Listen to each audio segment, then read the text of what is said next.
1-year-old kid, just making it to his second birthday. Didn't get there. Why? Fentanyl. The daycare center was a front. Oh, I can't believe it. How could they? It's been done before. Dealers back in the day, I remember when they were moving small packets around impoverished areas, they used to love putting them in kids' carriages, diapers. This isn't new. And it's not an easy stop, man, but I'll tell you what, if a baby overdosing had to be administered Narcan, some survived, one didn't. If you can't get up in that and rally around us and get us behind you to spend the money and do the things and change the rules and whatever it involves, what is there? What else matters compared to this? That's why they don't talk about it. And it's going to happen again. And it's going to be kids. Why? Because it's affecting everybody right and left. Okay? No party has an advantage on this. And I want to tell you how real the problem is, okay? So here's what we know. This is it, right? To find the drugs in the daycare center, right? It's a drug den. That's what it doubled as. Not surprising, okay? Kilo of fentanyl they found. Maybe they found more, but whatever. A kilo is so much more powerful than other drugs that a kilo has like 10, 15 times the killing power. Sickening, but that's where we are. And if you thought this was rare, I'm telling you, you're wrong. I'm telling you, they're dying. They're getting in the emergency room all the time because of fentanyl. Red states, blue states.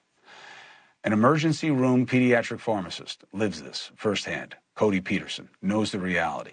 Cody, you make an interesting point. You make many, by the way.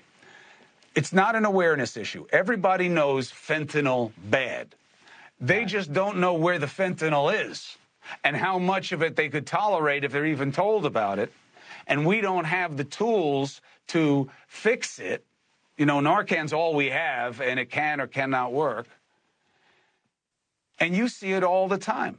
And you say that this is more than can be handled. Well, what I can say is this: the opioid epidemic is raging on. We had over 100,000 deaths secondary to opioids, over 70,000 of them related to fentanyl just last year, or 2021, perhaps.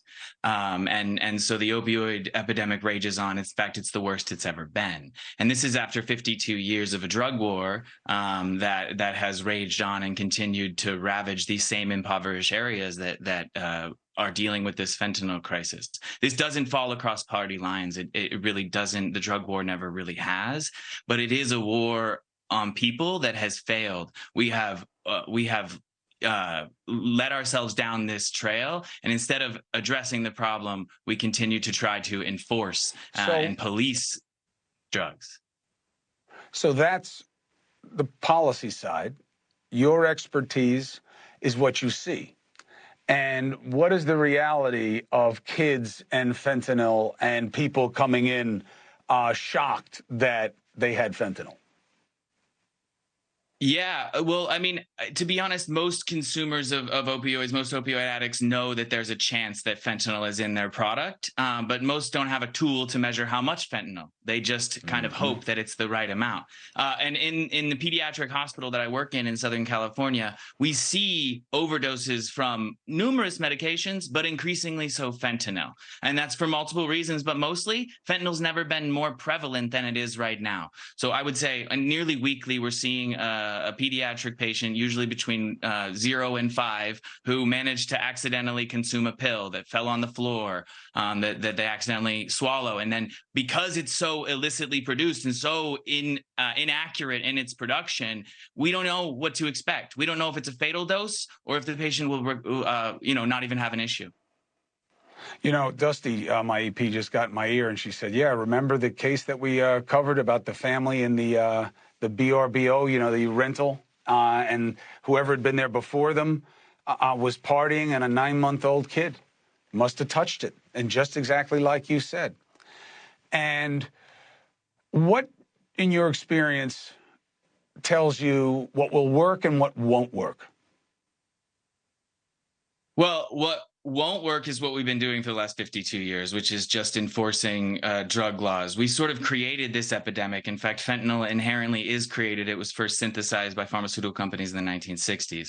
And right now, the only tool that you mentioned that we have in our tool belt is naloxone, which is, again, a pharmaceutical. And so in my experience, pharmaceuticals are not going to dig us out of this hole. We've been doing this for 20 years. We need more access to fentanyl. It's a tool. We need access to fentanyl strips. It's a safety measure. But we also need to get to the root cause. You can't stop a supply and demand problem by only attacking the supply side. We have to address the underlying reasons people are reaching for these drugs. Hey, thank you for watching. Please go to newsnationnow.com, newsnationnow.com, and you can find NewsNation on your television provider. And don't forget to click the red subscribe button down below. Then you will get more of NewsNation's fact-driven coverage.